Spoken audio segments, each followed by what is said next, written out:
दोस्तों नमस्कार, मैं हूं शैलेंद्र सिंह और आप देख रहे हैं हमारा यूट्यूब चैनल शब्द शब्द शैलेंद्र सिंह।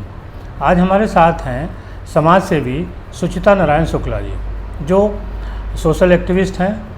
आज इनके साथ बात करने का जो मुद्दा है वो है गुड टच बैड टच।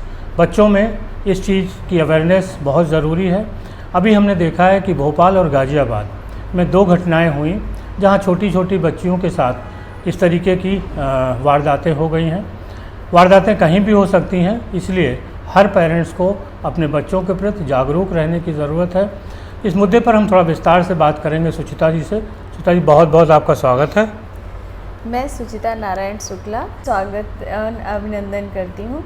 बहुत ही अच्छा चैनल है जिसके माध्यम से हम सभी लोग अपनी बातें सामाजिक उस पर रख सकते हैं, और बहुत अच्छी पहल की है आपने शैलेंद्र जी कि घर घर से महिलाएं अपने विचार को व्यक्त करेंगी कि कैसे वो क्या महसूस कर रही हैं या क्या करना चाहिए। आपने हम सबको एक तार में शब्द शब्द शैलेंद्र सिंह में पिरोया है, इसके लिए आपको बहुत बहुत धन्यवाद। बहुत शुक्रिया। क्या गुड टच बैड टच किस उम्र से बच्चों को सिखाना चाहिए, कैसे पेरेंट्स सिखाएं? विद्वानों का मानना है कि जब बच्चे 2 साल की उम्र के होते हैं तो उसी दौरान उनको बताना स्टार्ट कर देना चाहिए उनके बॉडी पार्ट्स के बारे में, और क्या उनके प्राइवेट पार्ट्स हैं और क्या वो मतलब क्या महसूस करते हैं। 5 साल तक आते आते बच्चे पूरी मैच्योरिटी पे होते हैं कि वो अपना अच्छा और बुरा पूरा समझ सकते हैं और वो आपको बता भी सकते हैं। तो ऐसा माना जाता है कि 2 साल की उम्र से जब बच्चे थोड़ा बहुत बोलना शुरू कर देते हैं तो उनको उनके बारे में उनको जानकारी देना चाहिए, और उनको सबसे ज़्यादा ज़रूरी ये है कि ये उनका अपना व्यक्तिगत बॉडी पार्ट्स है, उसके बारे में उनको कॉन्फिडेंट होना बहुत ज़रूरी है। तो स्टार्टिंग से ही बच्चों को इसके बारे में जानकारी देना बहुत ही आवश्यक है। स्कूलों को किस तरीके से इन चीज़ों को लेना चाहिए, जैसे कि घटनाएं ना हो? इसको मुझे लगता है कि सामाजिक अवेयरनेस में पारिवारिक भूमिका सबसे महत्वपूर्ण होती है, उसके बाद स्कूलों की ही भूमिका आती है। माता पिता और परिवार के जो भी सदस्य होते हैं, जैसे जब बच्चा छोटा होता है तो उनको पेरेंट्स हग करते हैं और उनको किस करते हैं तो बच्चे अच्छा महसूस करते हैं, और ये बहुत ज़रूरी भी है उनके कॉन्फिडेंस लेवल को बढ़ाने के लिए और उनके इमोशंस को बढ़ाने के लिए। ये हर पारिवारिक दृष्टिकोण से देखा जाए तो ये बहुत ही महत्वपूर्ण है। लेकिन यही चीज़ अगर कहीं बाहर बच्चे जाते हैं किसी अदर पर्सन से ऐसा ही करना अगर उनको अच्छा फील नहीं होता है तो वो बैड टच की श्रेणी में आता है। वो कोई भी क्यों ना हो, चाहे टच करना हो, चाहे बात करना हो, चाहे उनको मतलब किसी भी चीज़ से उनको अनकंफर्ट फील होता है तो वो बैड टच की श्रेणी में आता है। तो बच्चे को जब कभी वो स्कूल से घर आए तो पेरेंट्स को बहुत ही कंफर्टेबल माहौल देना चाहिए, बहुत ही फैमिलियर रखना चाहिए, और कभी समय रहते उसके साथ बैठ के बात करना चाहिए कि बेटा तुम कैसे रहते हो, रास्ते में तुम कैसे आए, क्या हुआ। स्कूल से आने के बाद घर पे उनको थोड़ा समय ज़रूर देना चाहिए कि जिससे वो अपनी सारी बातें जो उन्होंने शेयर कर सके और पूरे दिन भर में जो उन्होंने जिया है वो सब आपको बता सके। जी। हमारे समाज में एक्चुअली सेक्सुअल एजुकेशन को महत्व भी नहीं दिया जाता और ना उतनी चर्चा होती है। क्या ये भी वजह है जिस कारण बच्चे उन चीज़ों को समझते नहीं और शोषण का शिकार हो जाते हैं? ये थोड़ा सा मॉडर्न सोसाइटी तो हो रही है, लेकिन अभी लोग अपने पारिवारिक और बच्चों के बीच में इन सब चीज़ों के बारे में बात करना उतना ज़्यादा कंफर्टेबल फील नहीं करते। लेकिन जहाँ पे शिक्षित फैमिली है वहाँ पर अब देखा जाता है कि वहाँ माताएं बहनें आपस में इन सब चीज़ों के बारे में डिस्कशन करने लगी हैं। लेकिन ग्रामीण इलाके में अभी ऐसा कुछ जो है बहुत ज़्यादा नहीं देखने को मिलता है, इसलिए ज़्यादा आपराधिक माहौल ज़्यादा आपको ग्रामीण एरिया में मिलेगा।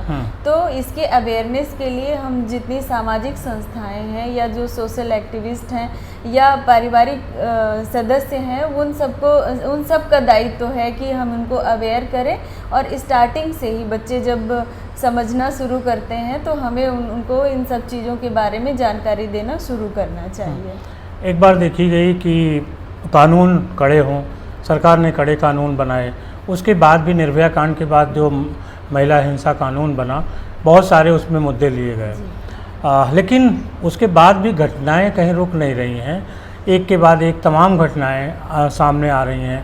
जैसे भोपाल की घटना हो गई, गाज़ियाबाद की हो गई, लखीमपुर की हो गई। कानून का ये जो डर है वो अपराधियों में पैदा क्यों नहीं हो पा रहा? देखिए, जो कानून बनाया भी गया पोस्को के नाम से, हाँ।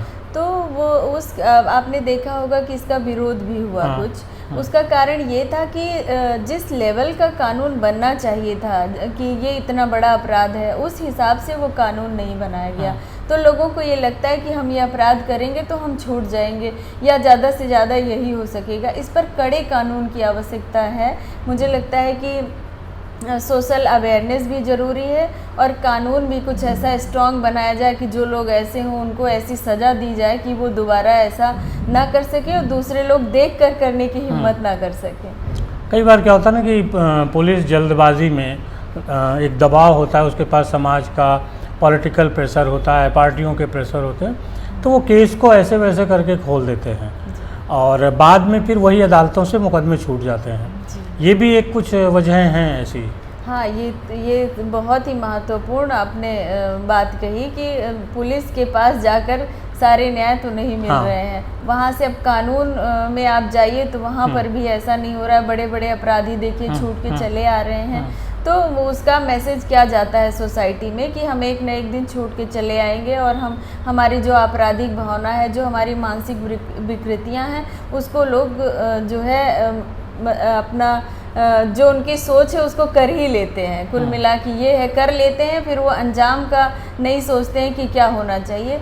मेरे हिसाब से कानून इतना स्ट्रांग होना चाहिए कि जो है, अगर वैसे तो बहुत लोग जा ही नहीं पाते पुलिस तक, बहुत अपराध ऐसे होते हैं जब कानून तक महिलाएं नहीं पहुंच सकती हैं, लोग नहीं पहुंच सकते, बच्चे नहीं बताते हैं, बहुत सारे अपराध ऐसे होते हैं। लेकिन अगर जो केस कानून तक पहुंच रहा है, मुझे लगता है वहाँ न्याय मिलना चाहिए और कठोर दंड मिलना चाहिए। चलते चलते कुछ पेरेंट्स को बताएंगे जिससे वो अपने बच्चों को सुरक्षित महसूस कर सकें, उनकी मदद कर सकें। मेरी तरफ से सभी बहनों को ये आग्रह है कि हमारे बच्चे जब छोटे रहते हैं उसी समय से ही उनको इस गुड टच बैड टच के बारे में जानकारी दी जाए और 2 साल की उम्र से, ऐसा मेरा कहना नहीं, ऐसा विद्वानों का कहना है कि 2 साल की उम्र से बच्चों को जो चीज़ें सिखाई जाती हैं वो बड़े होने तक जो है उसको अपने दिमाग में रखते हैं और सोचते हैं। और बच्चों को फैमिलियर माहौल दिया जाए, बच्चों को टाइम दिया जाए, उनके साथ बैठ के बातचीत किया जाए, उनको एक ऐसा माहौल दिया जाए कि वो अपनी हर बात अपने पेरेंट को बता सके। अगर बाहर कोई गलती हो भी गई है तो वो इतना कंफर्टेबल महसूस करें कि वो आके आपसे सब बात करें, डर की भावना ना रहे। मैं यही आग्रह करना चाहती हूँ और सभी बहनों से ये कहना चाहती हूँ कि इसके बारे में ज़्यादा से ज़्यादा सभी बच्चों को, गार्जियन को अवेयर रहने की ज़रूरत है। बहुत शुक्रिया सुचिता जी आपका, और सभी साथियों आपका भी बहुत शुक्रिया। बच्चों के साथ फ्रेंड बन के रहें, उनकी चीज़ों को समझें और कम उम्र से ही उनका इस तरह ख्याल रखें कि वो किन्हीं गलत अगर हाथों में पड़ते हैं, उनके साथ कुछ गलत होता है तो वो आपको बता सकें। कई बार बच्चों को लगता है कि ये गलत चीज़ है, हम बताएंगे तो हो सकता है पेरेंट्स हमें डांटें, इस वजह से वो छिपा भी जाते हैं। तो बच्चे आपसे कुछ छिपाए नहीं, ऐसा विश्वास, ऐसा भरोसा अपने बच्चों के साथ पैदा करें। बहुत शुक्रिया, धन्यवाद एक बार फिर से।